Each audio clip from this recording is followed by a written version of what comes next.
Hello, friends. Welcome to Health in 2.00. Occasionally, we like to take a moment and provide a little bit of education. Matthew Holt, can you introduce us to our new vocabulary term for describing the health tech funding climate? Are you sure you don't know what this word is? Shedload, I've never heard of this. I can't believe it, but just because it's you, Jessica, I've brought you the formal definition from some dictionary. It does say it's informal British, plural noun, shedloads, shedload, a large amount or number. The origin is English, where shed and load and shitload somehow came together, and shed loads of money. That's what's going on here. Fantastic. Who knew? The British slang that could describe all the money that is pouring into US healthcare.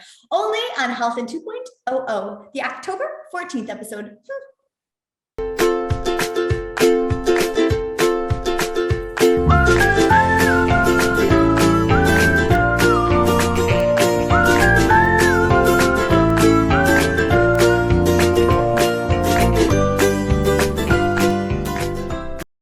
Well, we got some M&A and shed loads more money. I don't know. We don't have quite as much shed loads as we had at the end of last week at the beginning of this week, because that was like $1 billion in a day. But we do have shed loads of money for people who've been around for a while, and more money for people who've been around for a long while. And some of our faves got some money, so we should probably just get into it. This is a great list here. All right, you ready? Get your timer, sir. 1, 2, 3. 2 minutes starts now. Lark gets $100 million, brings their total up to 185. Matthew Holt, how much more money can we throw at a chronic condition management platform?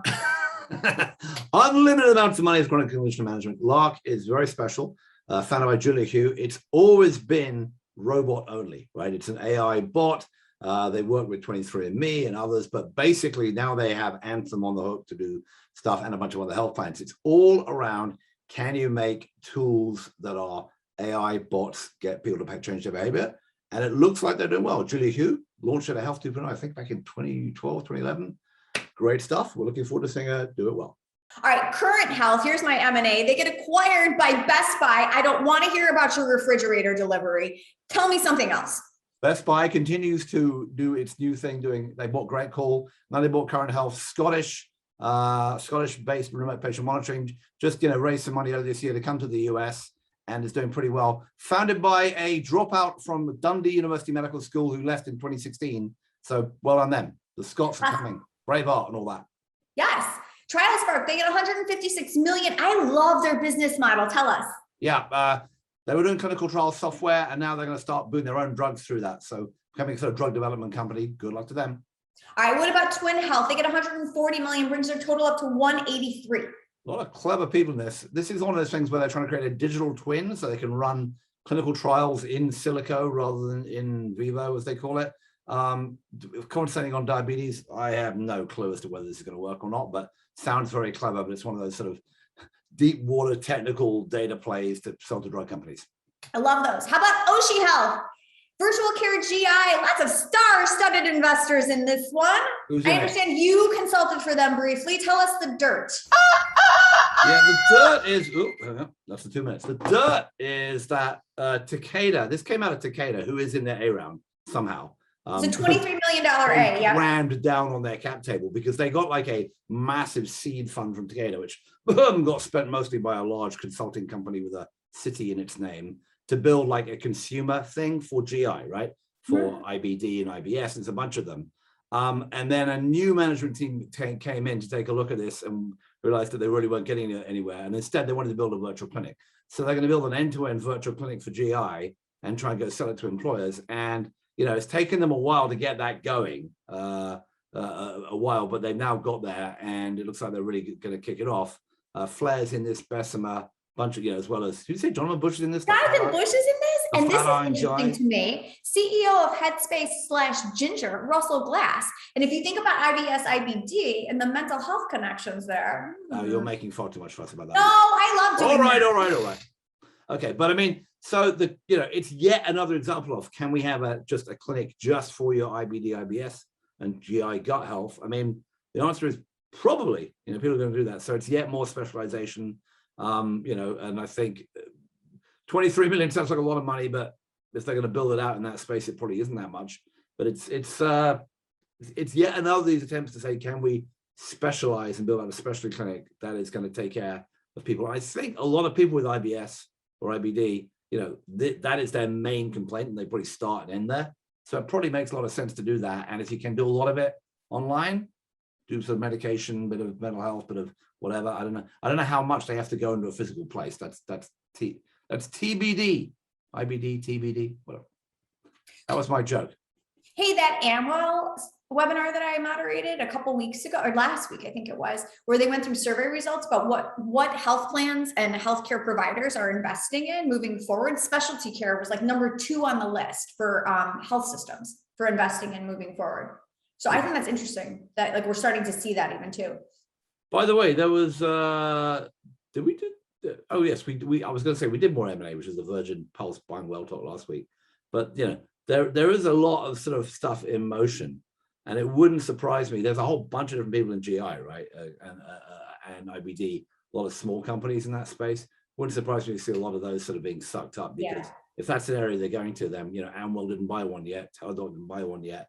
But yeah, I think that's probably where they're going. Maybe Oshi will go in that. I think a mental health company is ripe for that too, because so much of that is connected to stress and anxiety and depression. Yeah. Well, it's all good stuff. Do we need to get into the gut microbiome and how all of this is connected? Because I'm really... can I go talk about ubiome again and how that, if you I cannot stand your poop jokes. I just cannot.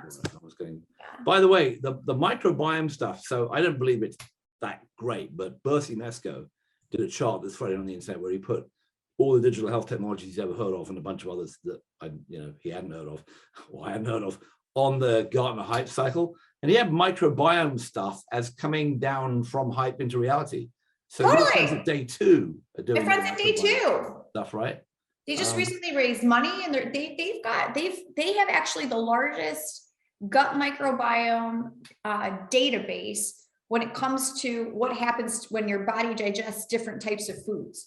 So they can predict whether your blood sugar is going to rise before you even eat by having your gut microbiome profile in their little algorithm.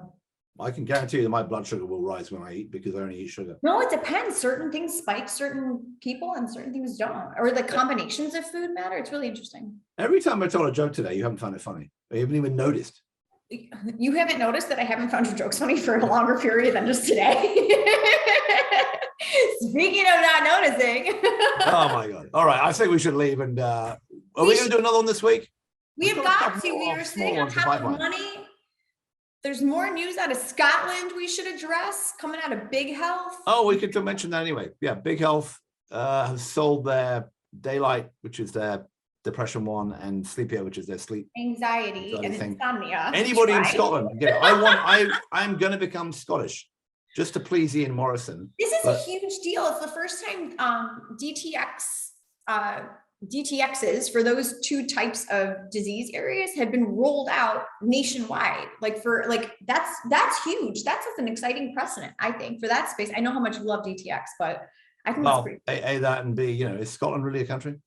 Oh my God. As Ted Lasso says about England, how many countries are there in this country?